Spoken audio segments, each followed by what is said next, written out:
السلام عليكم.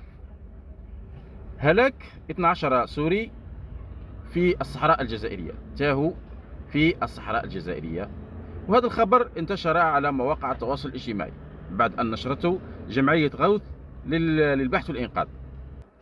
هذه الجمعية تلقت طلب للبحث عن مفقودين من نهار 3، وبدأت عملية البحث. اليوم تلاقات مع السيارات، زوج سيارات دفع رباعي، وبعدين تلاقاو مع الشوفرة للزوج اللي هما جزائريين من ورقلة في منطقة الشاليمو بالقبور من جهة إليزي. هي تابعة إداريا للورقلة لكن من جهة إليزي. هذو 12 سوري وزوج جزائريين، الحصيلة كل 14 شخص. هذو كل لقاو حتفهم في الصحراء الجزائرية عطشا بعد أن انتهوا في الصحراء. وهذا يذكرني بالمغاربه ديما، يعني صافي حتى البارح كي ما هضرتش عليهم كيما هكذا وتوحشوني، قالوا لي ياك عندك بزاف ما هضرتش علينا. دركا ندخلوهم في الموضوع، نشروا على اليومات كيما هكا يهضروا على حفتر كيما هكذا، مش عارف على حفتر. وانه قلت لهم انايا في واحد الفيديو، قلت لهم اودي الصحراء الجزائريه راكم تهضروا على قاره.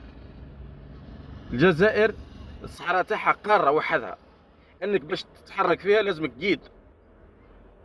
جيد ولازمك المؤونه تاع الشهر ولازمك الماء تاع الشهر باش تقدر تتحرك في الصحراء الجزائريه. اما انك تجي هكذاك من تلقى راسك هكذاك وتجي داخل الصحراء الجزائريه راح تهمل وراح تموت عطشا وتيها. هذو 12 سوري هذو الله يرحمهم دخلوا للجزائر عن طريق الهجره الغير شرعيه، داخلين من ليبيا في اتجاه الجزائر. الوجهه تاعهم البلاد سا ديبون، خبر لا منتشر كما هكذا توجور يقول لك داخلين باش يروحوا لاوروبا، لكن انه اهم شيء انه مش داخلين بطريقه نظاميه الى الجزائر، ما جاوا سياحه للجزائر وبعدين راحوا للصحراء وتاهوا في الصحراء وماتوا، لا، وانما داخلين من جهه ليبيا عن طريق الهجره الغير شرعيه. الناس تتاجر في البشر وتنظم الهجرات الغير الشرعيه وكل شيء.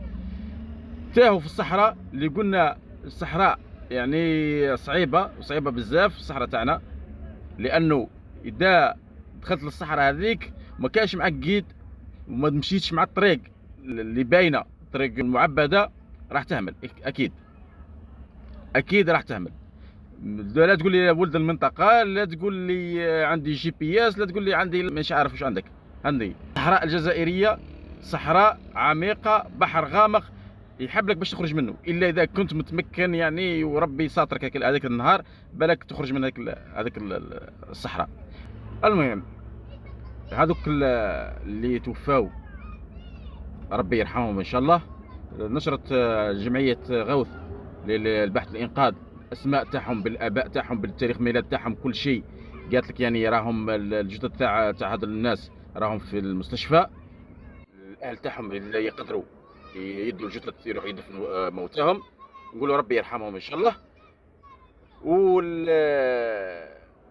ونقولوا هذوك مملكه بوسبير هذا درس، وهذه باش نعت لكم انه لا حفتر ولا اي كان راح يقدر يدخل لهذه الجزائر من الصحراء تاعها، سواء الجهه الشرقيه الجنوب الشرقي او الجنوب الغربي، غير كيف.